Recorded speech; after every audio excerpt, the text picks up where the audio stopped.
Resources pursuant to the order of reference of Tuesday, October 17th, 2023, and the adopted motion of Wednesday, December 13th, 2023, the committee is resuming consideration of Bill C-49, an act to amend the Canada, Newfoundland and Labrador Atlantic Accord Implementation Act and the Canada-Nova Scotia Offshore Petroleum Resources Accord Implementation Act, and to make consequential amendments to other acts. Since today's meeting is taking place in a hybrid format, I would like to make a few comments for the benefit of members and witnesses. Please wait until I recognize you by name before speaking. For those participating by video conference, click on the microphone icon to activate your mic, and please mute yourself when you are not speaking. Interpretation for those on Zoom. You have the choice at the bottom of your screen of either floor, English, or French. For those in the room, you can use the earpiece and select the desired channel. Although the room is equipped with a powerful audio system, feedback events can occur. These can be extremely harmful to interpreters and cause serious injuries. The most common cause of sound feedback is an earpiece worn too close to a microphone. We therefore ask all participants to exercise a high degree of caution when handling the earpieces, especially when your microphone or your neighbor's microphone is turned on. In order to prevent incidents and safeguard the hearing health of interpreters, I invite participants to ensure that they speak into the microphone into which their headset is plugged in, and to avoid manipulating the earbuds by placing them on the table, away from the microphone when they are not in use. A reminder that all comments should be addressed through the chair. Additionally, screenshots or taking photos of your screen is not permitted. I would like to provide members of the committee with some instructions and a few comments on how committee will continue to proceed with the clause-by-clause consideration of Bill C-49. As the name indicates, this is an examination of all clauses in order in which they appear in the bill. I will call each clause successively, and each clause is subject to debate and a vote. If there are amendments to the clause in question, I will recognize the member proposing it who may explain it. The amendment will then be open for debate. When no further members wish to intervene, the amendment will be voted on. Amendments will be considered in order in which they appear in the bill or in the package each member received from the clerk. Members should note that amendments must be submitted in writing to the clerk of the committee. The chair will go slowly to allow all members to follow the proceedings properly. Amendments have been given a number in the top right corner to indicate which party submitted them. There is no need for a seconder to move an amendment. Once moved, you will need unanimous consent to withdraw it. During debate on an amendment, members are permitted to move sub-amendments. These sub-amendments must be submitted in writing. They do not require the approval of the mover of the amendment. Only one sub-amendment may be considered at a time, and the sub-amendment cannot be amended. When a sub-amendment is moved to an amendment, it is voted on first. Then another sub-amendment may be moved, or the committee may consider the amendment and vote on it. Once every clause has been voted on, the committee will vote on the title and the bill itself, and in order to reprint the bill may be required if amendments are adopted so that the House has a proper copy for use at report stage. Finally, the committee will have to order the chair to report the bill to the House. The report contains only the text of any adopted amendments, as well as an indication of any deleted clauses. With us to answer your questions today from the Department of Justice, Jean-Francois Roman, Legal Counsel. Department of Natural Resources, Abigail Lixfeld, Senior Director, Renewable and Electrical Energy Division, Energy Systems Sector. Annette Tobin, Director, Offshore Management Division, Fuel Sector. Lauren Knowles, Deputy Director.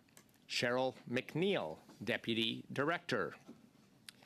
Danielle Morin, Senior Legislative and Policy Advisor, Renewable and Electrical Energy Division, as well as the legislative clerks from the House of Commons, Dansella Boyi and Émilie Thivierge. Okay, At the last meeting, the committee adopted Clause 62 as amended. So now we'll proceed. There are no new amendments submitted to Clauses 63 Point of order. to 75. Yes, Mr. Patzer, before we proceed to the vote on that, I will proceed to you on a point of order. Yes, thank you very much, Mr. Chair. Two quick points. The first point is I am thankful and grateful that you did allow everybody time to be able to listen to the tributes to the former Prime Minister Brian Mulroney and also to his family.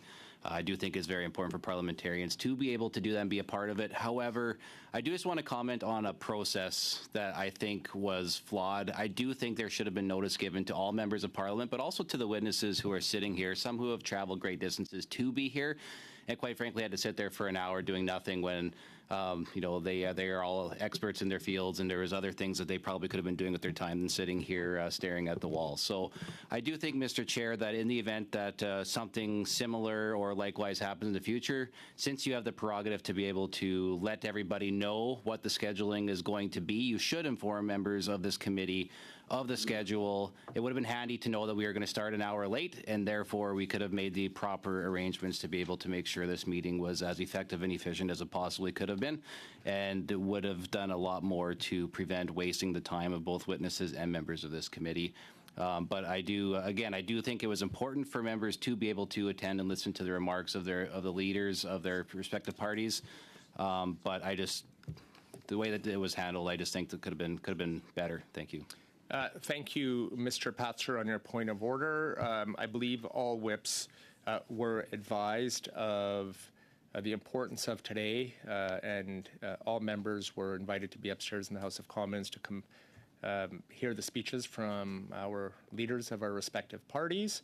And all whips were also advised of, as we do per votes, that we would allow 10 minutes for members to be able to join us at committee afterwards. And I believe all of our witnesses also were aware as well. But I thank you for providing your point of order, and I will take that into consideration also as we move forward.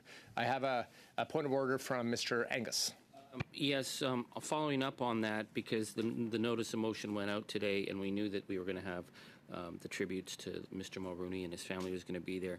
So it said from 3:30 to 5:30. So are we still ending at 5:30? Because the motion said that we had 2 hours. We knew we were going to lose probably that first hour, but we're supposed to end at 5:30. Is that because if we're changing that, it should be in the motion in advance, because we have to, as parliamentarians, balance a whole bunch of other competing things as well. Thank you, Mr. Angus. We have 2 full hours up till 6:30 to conduct today's meeting, and I know members may have other items on their agenda. I'm hoping to use the full 2 hours unless there's an objection from committee members with that. Sorry. What concerns me is that I don't want to look like I'm a slacker here. I really want this thing to pass, but I did make that. I saw that it come out today. We knew what the times were. It said 5:30, so I make other arrangements. I don't like being stuck in a situation where I'm the one who has to leave. But if we knew we were going to have it, I think it would have been better to say 5:30 or to 6:30, just so that we could have made those arrangements then. But I'm kind of stuck now. Thank you, Mr. Angus, on your point of order. I'll go to Ms. Stubbs on a point of order as well. Ms. Stubbs. Thanks, Chair. I just want to support what our colleague Charlie is saying. And I guess with all due respect about the start time and the allotment for this meeting, the notice did come out from the clerk while we were in question period that the meeting would happen between 3:30 and 5:30. While you might talk about agreements among whips and that sort of thing, we are still all members of this committee, and you're the chair of this committee, and the schedule of this committee is your prerogative. And that's, of course, why when you say baloney, like you invited the Premier Smith to appear here but there was a scheduling conflict that was all a farce because you, of course, control the schedule.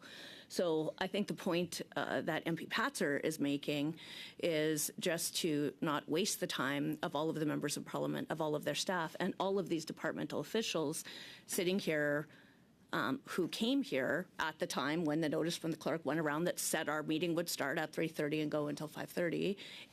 I really do strongly encourage you to take MP Patzer's advice with the due consideration it deserves and not do this kind of thing again.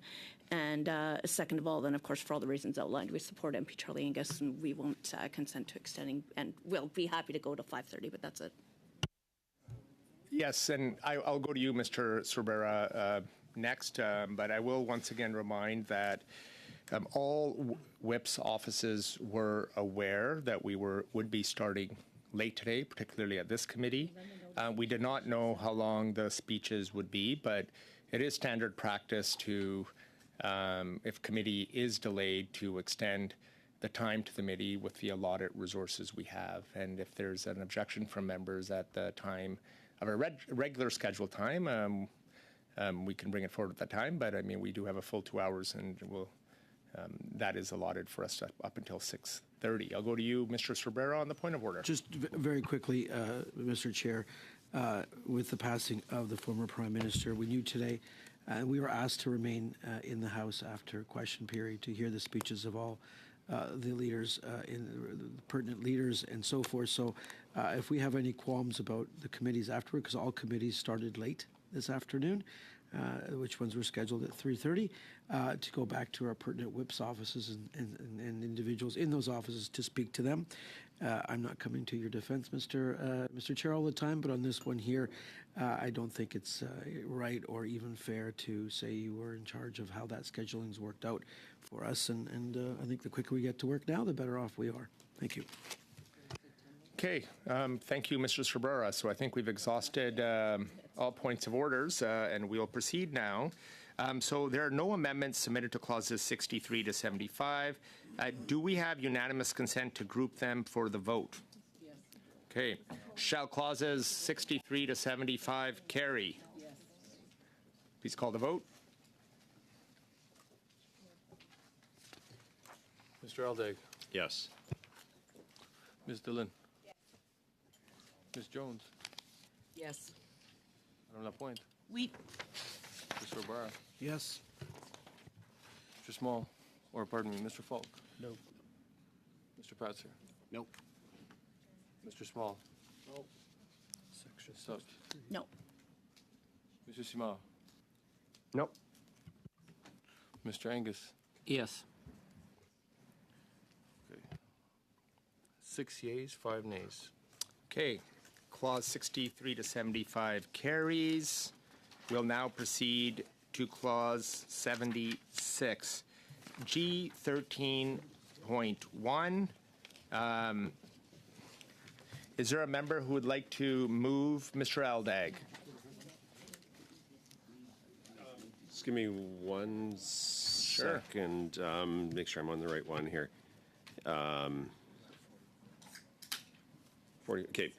Yeah. So this one, I'd like to provide my support in that it provides clarity to the original text that was there. The amendment makes it clear that the royalty owners are not party to a unit operating agreement and do not have to approve it. And also the unit operating agreement is an agreement between the working interest owners and would not involve the royalty owners. And so with that as context, I'll be voting in favor of this amendment. Thank you, Mr. Aldag. Do we have any other members who'd like to speak on this? No? Okay, shall G 13.1 carry? Yes. Please call the call, please. Mr. Aldag. Yes. Ms. Dillon. Yes. Ms. Jones. Yes. Madame Lapointe. Oui.